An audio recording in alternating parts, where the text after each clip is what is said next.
We're going to talk about designing EdTech solutions with students. And we are Lorenzo and myself, Lorenzo, Duchi, and myself from ErasmusX. We're in the R&D department for Erasmus University, and we basically do a lot of innovative stuff around educational technology, but also around other types of dilemmas Justin just spoke about. Before we start getting into it, I would like you to go to this website. If you give me a second, I'll put it in the chat so you can start going in there. And do me a favor, please turn on your microphones and turn on your cameras.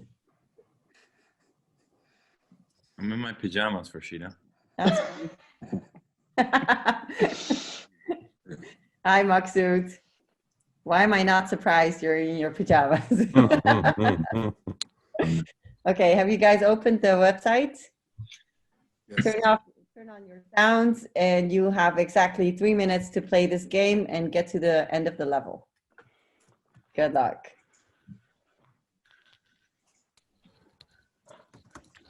Going on.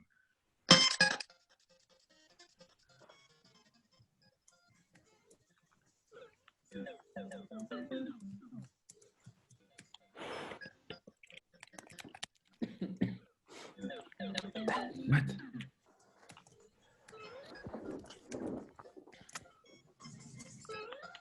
To our late attendees, please go to this website and start playing this game. You have 3 minutes to finish the first level. Turn on your cameras and your mics, please.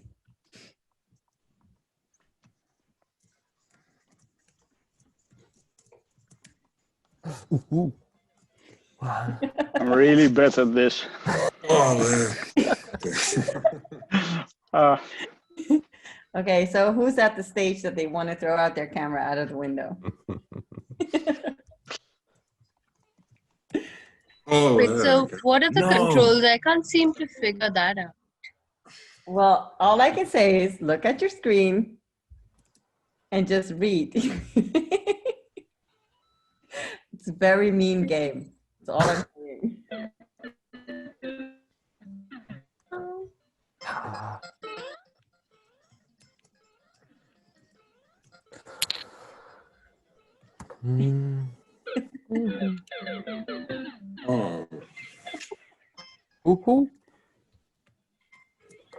Okay, so who's finished the game yet? Who's gone to the level?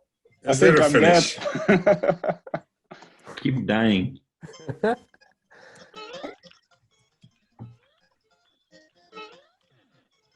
Damn. The 10. Man, I already died 11 times. I think I've heard enough now. But it's not responding to me on. Have you clicked enter? Yes, a couple Then of times. it should be responding. Oh, okay. Yeah. Now it is. I think it was the browser. Right. We have a new addiction now. Okay, this is the last minute. Anyone finish the level? No. No. Are you I think I will ask my kids. Great. Okay. Well, you can stop playing now because Okay. the reason why I wanted you guys to play this game is to make a point. Lorenzo, myself, and also Frida and Jonathan, who are in this session, this is how we felt when we were designing this minor. On one hand, we felt like, this is familiar, you know? So you see a game of Mario, you're like, I know this. And on the other hand, we felt like, okay, this system is rigged against us. The game you just played, the system is rigged against you. There's only a small amount of people who will continue playing until they reach that first level. And it's all about maintaining a certain mindset to go. Now, we played this game as well with our students to basically have them explore the idea of it's okay to fail, nothing bad will happen. At the same time, when Lorenzo, Frida, Jonathan, and I were designing this minor, the frustration you guys just felt, like the, oh, I hate this game, that's how we felt. So what did we do in our minor? A small background from our minor. We all work at Erasmus University, a non-technical university, maybe 2 student communities that teach other students technology, namely the Turing Society and Maksud. I'm very happy you're here because Maksud was one of the founders of the Turing Society, and the Erasmus Tech community, who are more about creating events. But other than these 2 communities, there's not a lot of technological learning. Basically, a lot of our students at Erasmus University, they get taught health, medicine, business. That's what the cookie is in the cookie jar. So our students don't really get to explore problem solving or get to explore designing or even get to explore that idea of failing or ideating or prototyping. This year was a crazy year also for us. So in late April, we had a phone call from our Rector Magnificus telling us there's around 800 exchange students who cannot go on an exchange experience, and all the big programs, such as yours, have to come up with a minor. Now, if you're in education, you usually know that in December, you start planning for your minor September next year. Because in January, it has to go through a committee, then they approve, and then you start developing your minor, which means you have at least 6, 7 months to design your minor, to come up with the content, to come up with the teachers, etc., etc. We basically had 3 months, May, June, July. It had to be finished in August, and it had to be open in September. So what we did is basically we did the things that we know best, which is design thinking as a process. And thanks to Lorenzo, who's an educational psychologist and an educational designer, he came up with the method of experiential learning as a didactical model. So we use this design thinking process to stimulate creativity for our students, but also to give them a safety net as a clear process, because the students at Erasmus University are used to going to class, exam, right? So they definitely need some kind of a safety net, something that they can grasp, something that they can understand. So this is why we chose for the Stanford Design School methodology, but also because it was quite easy for us to implement. So that was the process side. For the didactical side, we chose for experiential learning, this to stimulate student agency, and because it's a very dynamic learning process, but also because it enables team learning and personal learning. So the way we set up the course, it's a 10-week course. We divided all the process, the different process phases from design thinking over the several weeks. And the objective for the students here was to find an educational problem and design a solution. And before the minor started, in the week 0, if there is such a thing, we had the students over for an introduction. We had them fill out a survey and do a self-check test, meaning understanding what your level of proficiency is in certain skills. Then we had a personal learning journey for the students. And basically this is connected to the personal learning and the team learning. So the team learning, that one was this one. This is the personal learning. And here we ask the students, come up with a personal learning plan, reflect on your process, and look at these metacognitive reflections as well. Then we actually guided them in creating a team, drafting a team charter. In week 5, we had a moment where Lorenzo and I and Frida and I had chats with the students to see what is your progress, how are you doing, are you prepared for your final interview with the independent committee? In week 7, we gave them the opportunity to reiterate their own personal plan. And then in week 9, we gave them the opportunity to reflect on 2 roles that they actually executed within their project. And in week 10, they had to upload their e-portfolio and actually have interviews with the independent committee.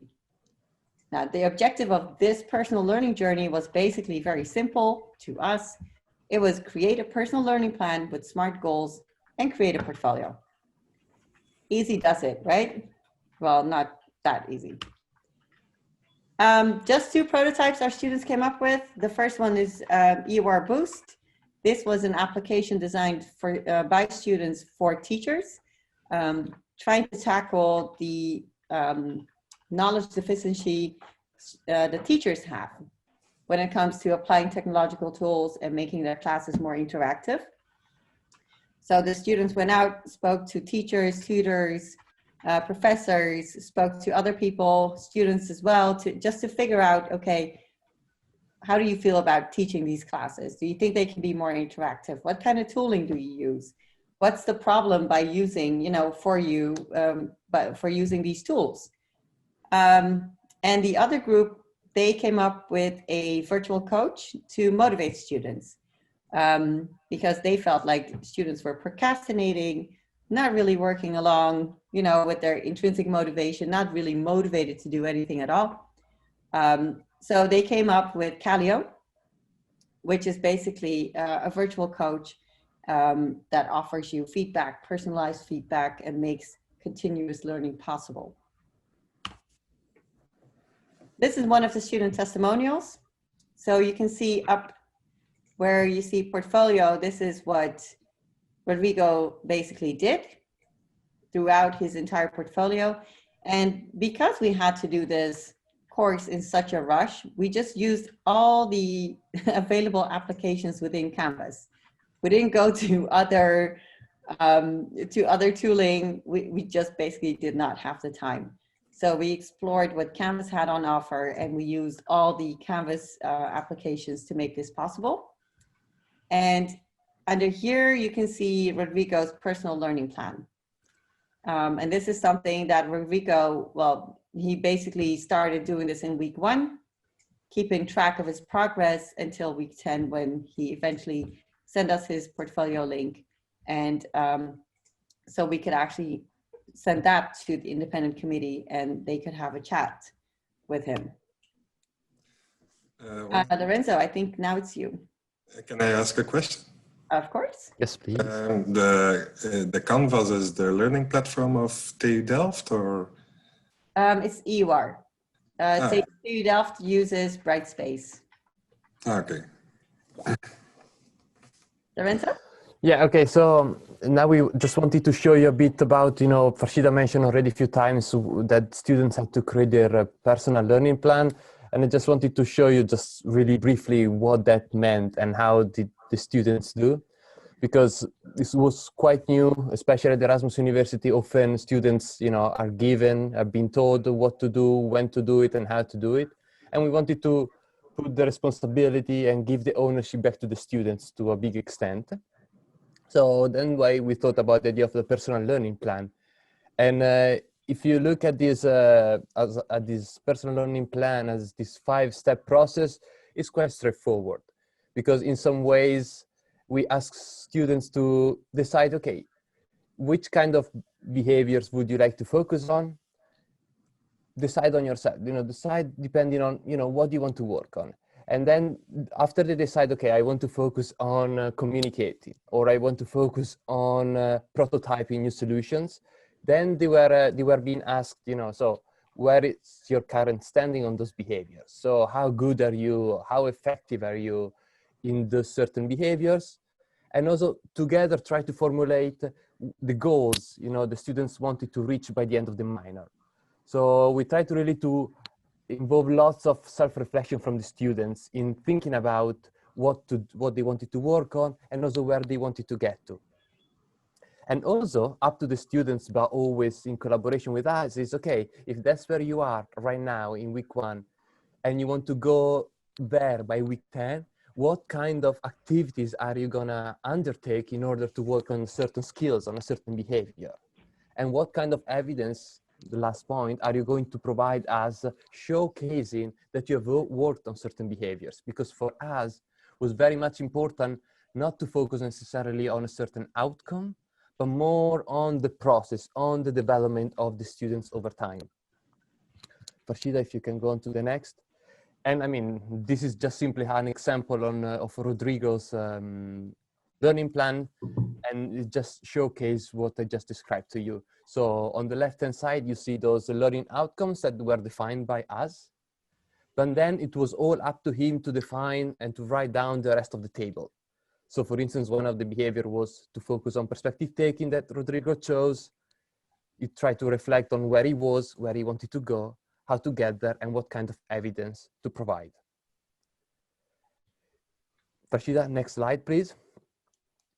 So that was the whole idea of trying to create this all personalized learning journey, because on the left-hand side, and I tried to visualize this with this random graph, is because on the left-hand side, you have students, you know, we had students with all kinds of backgrounds. We have a student from TU Delft, student from the college, student from all kinds of faculties at the Erasmus University.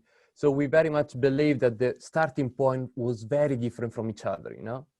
And then we ask ourselves, if the starting point is different from each other, and if they all created their own learning plan, you know, leading up to a certain portfolio, how are we going to, you know, assess this big variety, this big diversity in knowledge, in skills, in perspectives?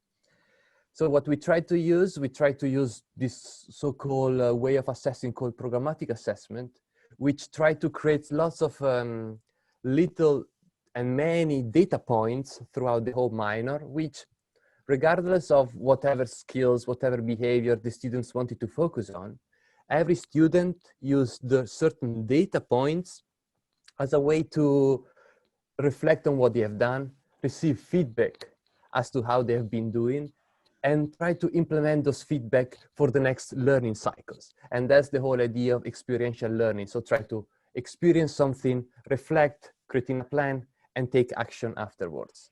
So this was our idea, to try to assess and to look at the growth of this diversity of students. And when we talk about data points, that's just examples of what kind of data points you can think of.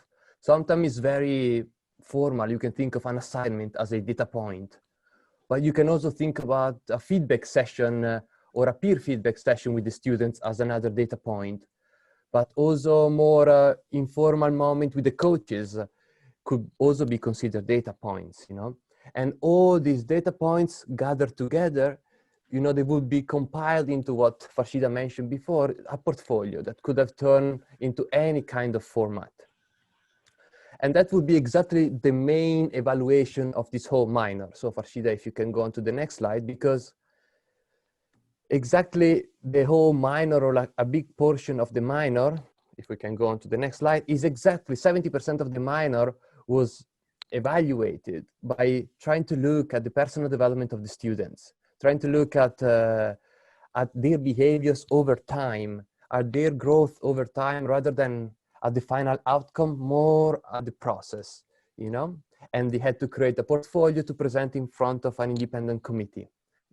Committee that didn't know the students, and had to had an hour preparation to look at the portfolio of the students and 1 hour of chat with the students to understand, you know, the experience the students have gone through. And then the rest, 30%, was more the group project that Farshida showed you, with all the design thinking process, with finding a problem and designing a solution for it. So that was the structure of the minor. So then we tried to look at, you know, looking at some of the insights, some of how students experience it. And for us, as we already emphasized it a lot, was very important to, you know, create this safe net where students could co-create with us their own learning progress and their learning journey.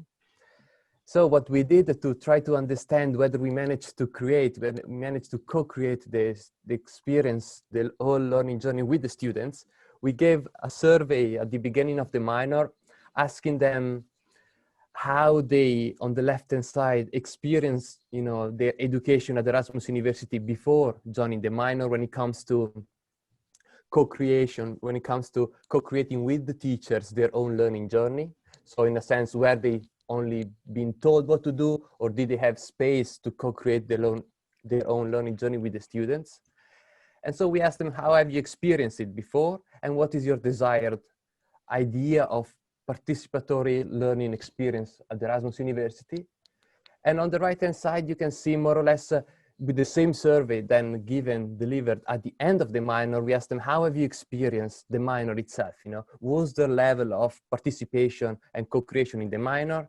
And for us, it was very interesting to see that, you know, there was a big difference between how they experienced it before the minor and how they experienced in the minor. And it was very much alike or comparable to what what they suggested that their desired level of co-creation would be. So for us, it was a good sign saying, okay, we have managed to an extent, co-create the whole student learning experience with the students as well. And next to it, we realized what would be the impact of such co-creation with the students.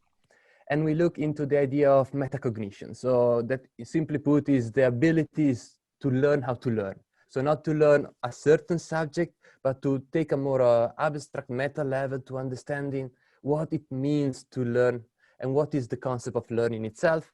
We did this simple survey just to get a glimpse of the student experience, and you can see the results before and after. How did you do that survey? What do you mean, how did you do? It's not easy to recognize those skills. On the metacognitive skills, you mean? Yes. Yeah, that's a good point. What we used was a survey that is being used a lot in research to measure metacognitive abilities. If you look at research, to be completely fair and square, they suggest not to use certain questionnaire on surveys to track changes over time. And so we accept that criticism, but at the same time, we wanted just to try and experiment to see whether we could see something in the first place. And for us, seeing such a striking change was, okay, a survey might not be the best way to track changes over time. I mean, it's being used a lot in research in the first place. So we said, let's use it even if we have to track changes over time. And for us, the change was quite significant. Yes, Farshida? Yes, and in addition, we asked the students to write a metacognitive reflection 3 times during the minor. So the first time was more about where they were when they started the minor. So to understand what level of metacognition they already had. The second time was after 5 weeks, so that they could already see a certain change in their own behavior, or a certain change to understand that they were learning on a different way. And then the last time was just a week before the minor ended. So we had the survey on one hand, and then we had these metacognitive reflections on the other hand, and compiling all that data together gave us that outcome.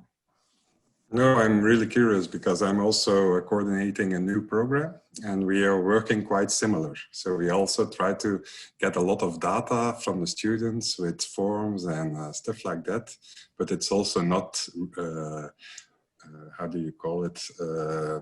It's not everything is perfect, but it gives us a feeling on how we're doing. But yeah, making those surveys is always a bit, Yeah. But I seriously think when you're doing things for the first time, you have to be somewhat kind to yourself and somewhat kind to the students. So if you can achieve an 80%, the 80% rule, 80 is prachtig, then you can iterate it next year for the last 20% part, right? Yeah. You have to start somewhere. No, indeed, I completely follow you guys. Great. Lorenzo, would you continue? Yeah, this was just a level of how students felt engaged in the minor. You know, there was no really disagree with that statement on engagement, but Farshida, if you can go on to the next. So what was interesting for us was how students experienced this whole personalized journey, because it was the first time that students have gone through such a journey. And those are, I would say, the 4 main insights the students really value. So the idea of creating this whole learning plan, this whole idea of setting goals, really for them made the learning way more concrete and meaningful, because it was really something that they decided for themselves. It's something that they could actually talk about, you know, so it really made it very concrete. Interesting, we had lots of reflections throughout, and students were, many really were bothered by these too many reflections, but at the same time, you know, many of them said, yeah, you did bother us a lot with all these reflections, but at the same time, I've never felt it was such an useful skill as in this minor. So we had this, but also maybe a balance we need to work out better next time, but they found quite an interesting skill also to apply at the very end. There was lots of contact between us and the students, so they really felt that they were really listened to. There was this personal touch. One of the students in one of our talk told us that for the very first time they felt you know, being listened to. They felt that they really had a connection or a proper interaction with the teacher. And this whole idea of, you know, working on yourself, of creating this experiential learning cycle, for them felt like quite relevant, quite concrete also to their everyday life. They could connect it to projects that they have done outside of school, and they could imagine how that could also be useful outside of the university in their career. And the students and teachers are there? Excuse me? This is where all students, these were all statements from students. No. How many students did you have? We had 22 students. A couple of them dropped off at the last moment, because I think if everyone would have followed the course, we would have had somewhere around the 27, 28 students. But there were a few students that basically in the last week were like, oh no, this is too much. And then, you know, they went to a different minor. And then the core teachers, Lorenzo and I were the core teachers. Jonathan was one of the core startup coaches. And Frida was more of coordinating, chasing deadlines, chasing other guest lecturers to come in. I think we had a total of 9 guest lecturers who came in on every Tuesday to basically not transfer knowledge to the students, but to inspire them, to explain certain things to them. So for example, we had a EdTech startup come in and explain what ideation meant for them. We had another EdTech startup come in and explain what it meant to do a brainstorming. No, not the brainstorming, the evaluation and the testing. We had Google come in and do a brainstorming with the students. So we had all these external people come in and explain to the students, this is how the real world works. You know, and you're in a safe environment now, so you can try and test some things out. But this is also stuff that we do outside of school, sort of say. So, you know, and I think that was the brilliant power of the whole minor, was not just people from university trying to explain to university students that, hey, we do this stuff outside of university, but actually having people from the field engage with students. I believe some of the students even are invited to come and visit the Google headquarters because they want a challenge. Things like that. And then on the Fridays, we had coaching sessions with the students. So there it was more personal. Jonathan did a great job with asking the students the right questions, you know, as in, okay, so you're trying to solve this problem. Why is this a problem? And then usually the students would be like, yeah, it's a problem because blah, blah, blah. And then Jonathan would go, yeah, but why is it a problem? And then asking them again and again and again to make them understand that, you know, touching the problem on the surface is not the real problem. You need to go deeper. So, and then enabling them to think critically and think, you know, beyond what they see in the first place. So we had a clear division on Tuesdays. It's knowledge transfer day.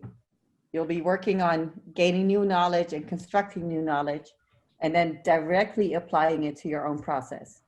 So if we had someone come in and talk about ideation, the next thing the students would be doing was ideation. So theory and practice became real close.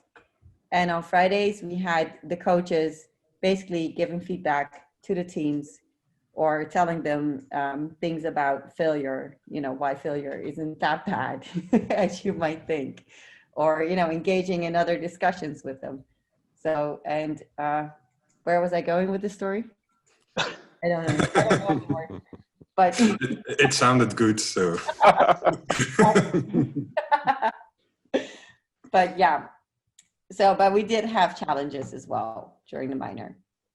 Yeah, A it lot. was, yeah, we heard this from the first point, especially. It was really difficult for students, but also for us on how to support the students. Is there was a lot of implicit learning, you know. When you talk to them, you know, they could tell you a lot, but for them it was very difficult to showcase with something concrete on, okay, I wanted really to work on taking other people's perspective and better communicate with the team and with external stakeholders. And they could come to you with thousands of stories and ideas, but they will not put anything in writing, you know. So finding the link between their learnings and evidence for that learning was really been quite a challenge. And interesting also the second point, you know, we had these two journeys. On the one hand, their personal learning plan, working on something they really wanted to, and also the team project, you know. But connecting these two was something that they find quite strange, or they didn't often understand that there could have been a parallel between what you do as part of your team and what you're learning as a person. So exactly guiding the students in this new learning process has been not the easiest part of the whole minor.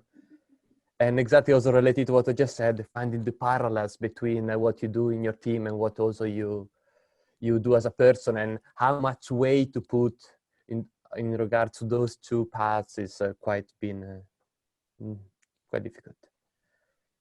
So yes, that's exactly what I just said to you. And now we have two questions stemming out of those two of those four challenges.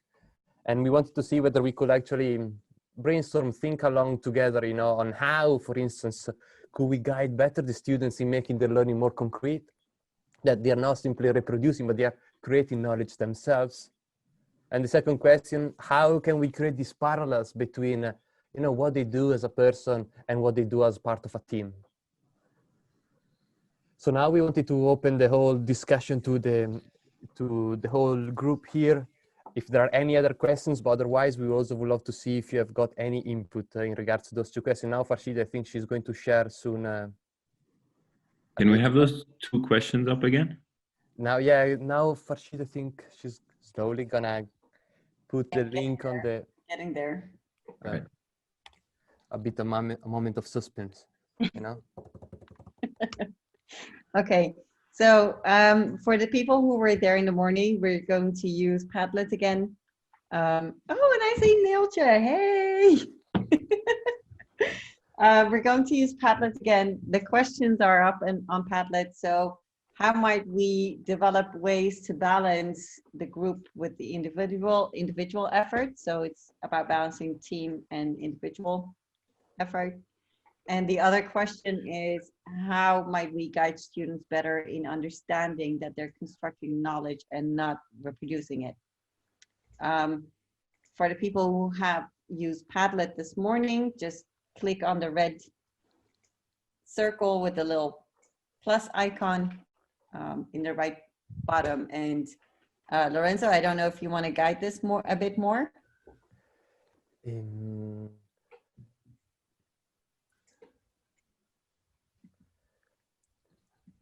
I don't know if there is a question that better resonate to everyone here in the Zoom call, or otherwise we are happy to brainstorm on those two questions.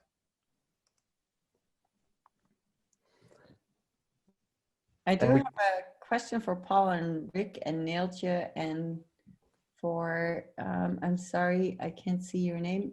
Bhumika? Is it? Yeah, Bhumika. Yeah. So what institutions do you work for, and can you resonate with this at all, or is this something? Yeah, so I'm working with the TU Delft cell, and yeah, I can resonate with part of it, not completely with the non-technical part so much, because yeah, we mostly work with the technical part of it. So yeah, I'm somewhere in between. Okay. So I work for TU Delft as well, for the Artificial Intelligence Data and Digitalization program. So it's mostly technical, but I have a non-technical background. So that's, for me, it's recognizable. And yeah. Okay, for me, I don't work at a university, but in a green vet. But we do have students, exchange students, students who go abroad and who do a lot of practical work outside of our institute. So lots of what is being told is the same within our own institute and the same with our students. Well, there are some levels lower than university students, but yeah, I do acknowledge the same issues. But I was a bit puzzling on the questions you raised, so I have to think about the answers to that. I am Paul Keynes. I work as a lecturer at Odyssey University College in Belgium. And now I'm coordinating a 2-year program for students who get some construction site, and they will manage the construction site actually. And the program is new. We are now in our 2nd year, and it's quite the same approach like you guys do. So I see a lot of similarities, and I have a lot of questions how you do it, especially the tools, the surveys, the data analyze, because we're also trying to do that because we are thinking in new ways. It's very important for us to check the quality. We are not with a normal system or a classical system. So some people are asking questions, but it's a bit the same. And maybe one important thing is we work most of the time with on the workspace. So on Monday they have theoretically lessons to fill their backpack.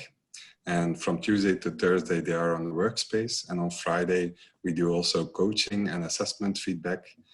So then the group teach each other and we give feedback. So we have quite a similar way of working. So it was very interesting. How many students do you have? We started with this year in the first year, we have 28. In the first year, we started with 25 and we ended with 15, but the 10 that stopped, they just say it was nothing for us, and they saw the vibes of the other students. And during the period, they just stopped themselves before we had to give them bad points or something. And that was also during the process, the students that stopped, that was also a big discussion because we felt they didn't have the right behavior. We are losing them a bit. So we tried to put them up, but it was quite hard. And yeah, fortunately, they stopped themselves before we had to find something how we can give them bad points, because that system of judging and evaluating was not on point yet. Interesting. Yeah, because in some ways, maybe it kind of resonates with the blue question. Because although for us and for the students was difficult, because most of the times right now you tend to be assessed or evaluated on something that you produced. You write an assignment, you create a code, you develop a certain tool. And for us was, how can we move the focus from, looking at certain products or outcomes, but try to look at the process, that led to certain products and to certain outcomes.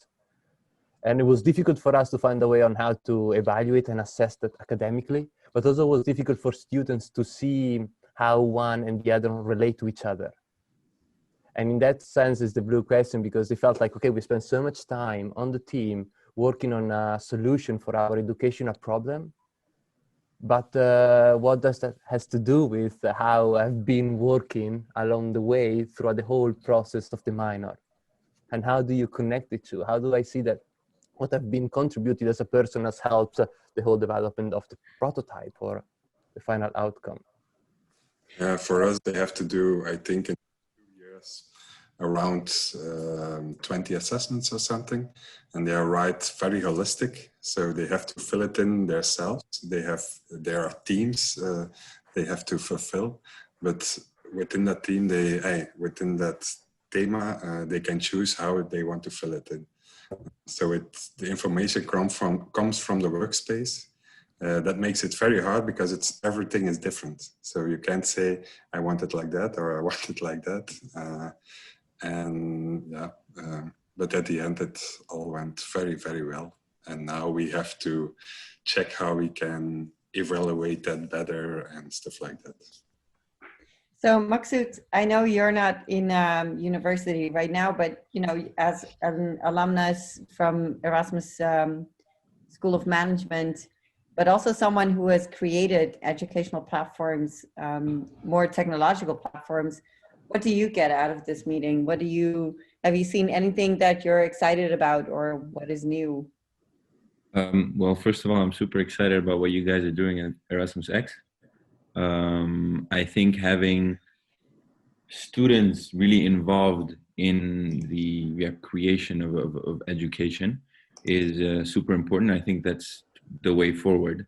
We cannot rely anymore on what research shows or what the market shows, because the world is changing way too fast to that. By the time we have a research confirming anything, the world is already looking way different.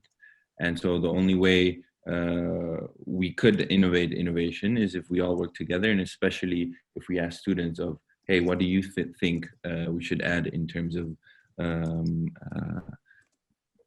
creation of new education? I was just answering the questions that were posed. I put them as comments, by the way. I don't know if that's Yeah, that's fine. So for instance, with where was it? How might we guide students better in their understanding that they're constructing knowledge and not reproducing it? I think this could be a very good way in making students understand and give them kind of the responsibility and show them that they have this responsibility to co-create education. If you attach whatever knowledge they have created, whether it was a by effect or a main kind of goal that they had, if you attach that to a practical problem that they have solved, if you apply it to practice, it's going to be way easier for them to understand what they have done, rather than, be like, all right, so what, I've done this now, where's my grade? How does this help me? Like you have, like, the universities have to kind of push, and if they see that this is valuable knowledge, make the students see that as well, by, for instance, connecting it to practical issues that are being solved. Did that answer your question? Yeah, it actually does. I think that is exactly also something that we were going for with the minor.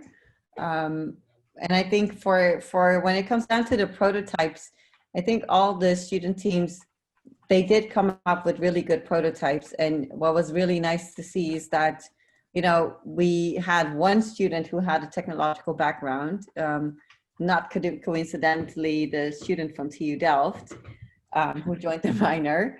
But none of the other students had a technological background, and we offered them a crash course in low coding or no coding solutions. And by the end of the minor, they all had prototypes, wireframes, websites. And how was that? How was that? Like, did you guys already do something where you connected to the practice, or was it like, all right, great prototype, you did a great job. I mean, you didn't give them a grade, but you passed the class. Did you in any way also show them what kind of impact they might have with this prototype that they built, or a solution that they came up with? Yeah. So during the last session with the students, we had the jury of EdTech entrepreneurs who came in and had a reflection. I wasn't there. You did. I did invite you, but you always miss out. But that was very interesting to see, because we wanted to also see if the students understood that these people who are in this technological field, if they could actually relate to the problems and the solutions. One of the applications actually really relates back to a project that is currently running at the CLI, the Community for Learning and Innovation. So what I did do is I did send the students to go and talk to one of the faculties who are in lead of this project, and made that connection between them, like, hey, you guys have this problem, these students have this solution, maybe you should talk. Another group of students that came up with the teacher app, the app that helps teachers design their course to be more interactive and gives them hands-on instructions on how to use certain technological tools. One of the guests during the jury session with the EdTech entrepreneurs was a learning innovation manager from law school. And he basically reached out at the end of the session and said, I think we want to do something with this application within the law faculty. So maybe you can facilitate that contact. Amazing. It's also something that we've done. But I must say, not all the prototypes were that high of a quality or that well designed that you could actually do something with it. Yeah.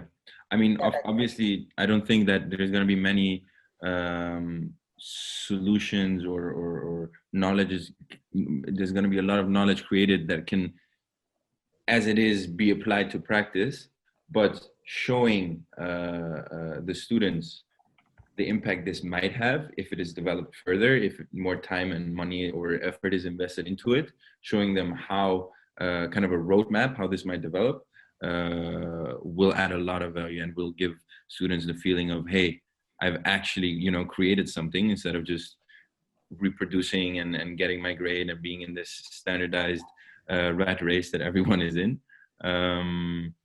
So yeah, like that was kind of my main remark, connected to practice and show them, even if they can't see it themselves, even if it's not perfect yet, where this might develop, what this might develop into. Thank you. Jonathan, would you like to say something before we go back? Because I think we have to go back at 3:30, right, Gita? Yeah, that's right. Okay.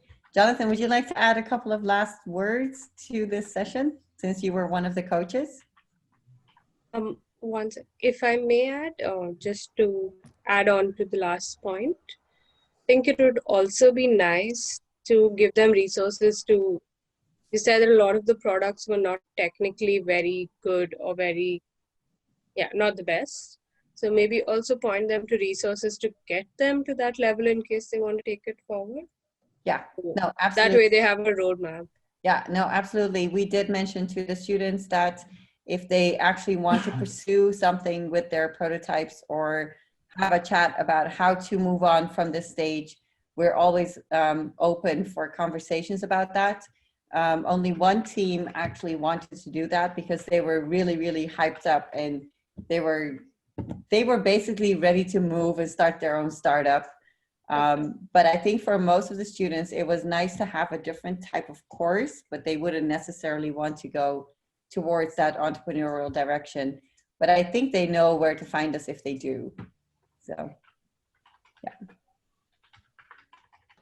Jonathan? Yeah, I'm really thinking about what I can actually add to this, because I think that you've basically covered everything already. Is there like a topic you have in mind you want me talking about? Well, maybe just a reflection on how you thought, what your perception was of it, and give us your ideas about it. Yeah, like for me, being one of the coaches for the students, it was pretty interesting to just see how they went through this entire process. I think everybody started quite energized and thinking, oh yeah, I can completely do this. But what we've seen, I think, in like week 2, 3, and 4 is like somewhere between that period, most of the groups kind of hit rock bottom, because they then realized that they were actually not really equipped to identify problems, which is the first thing they had to do before they could think of these amazing solutions.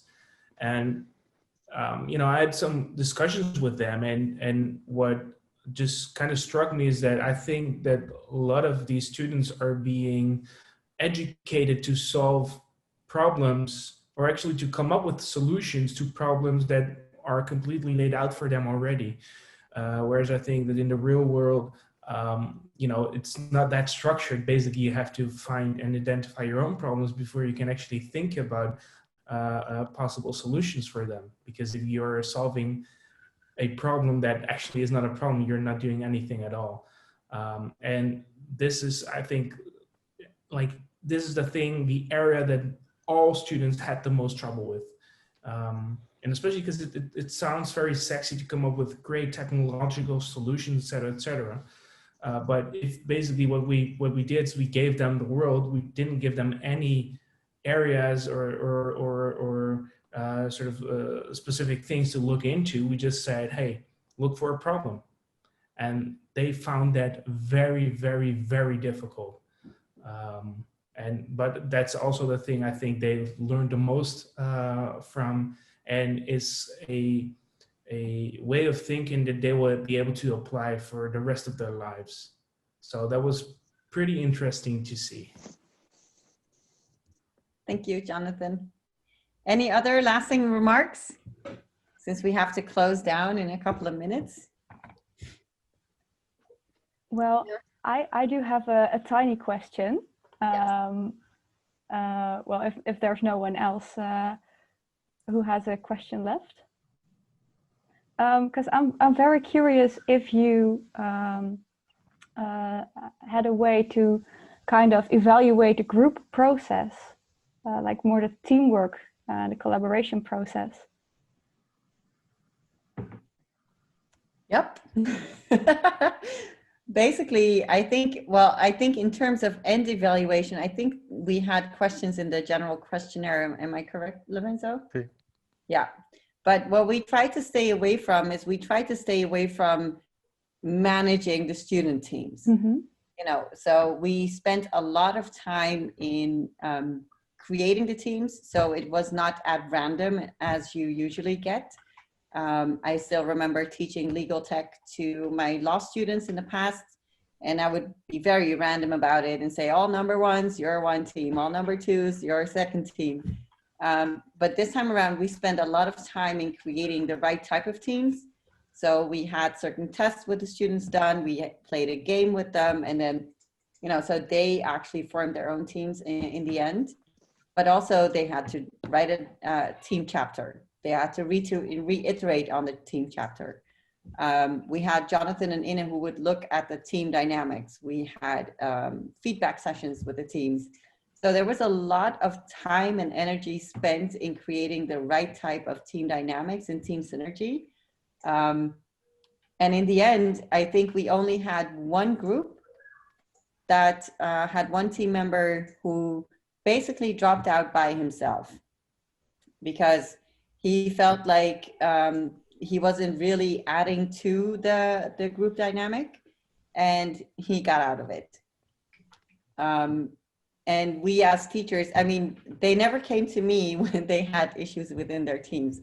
I don't know if they went to the other guys, but I'm sure I would have heard of it if that would have happened. But we didn't have any, we didn't have any issues with the team dynamics.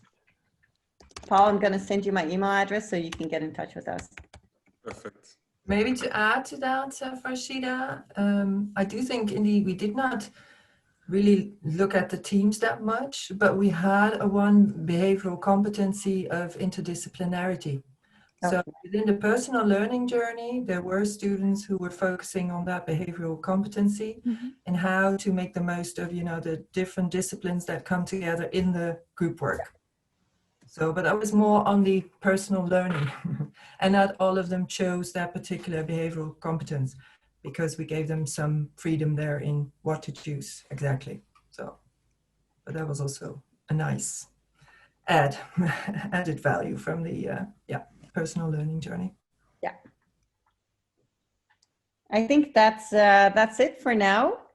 We will be sure to send our presentation to Cell so you can look it up afterwards. Also the outcomes for the Padlet board. Thank you so much for adding that to it. I'm just going to go one more time. If you feel like you need to make a meme about this session, you can use this link and create your own meme and make fun of us. That's fine. No harm done. We're still friends here. So feel free to do so. I think that's it. So thank you for joining us for this session and hopefully see you guys soon. Yes, thank you. It was very interesting. Thank you. Bye, guys. Thanks, Farshida. Bye. Bye, guys. Thank you. Bye. See you. Bye. Bye.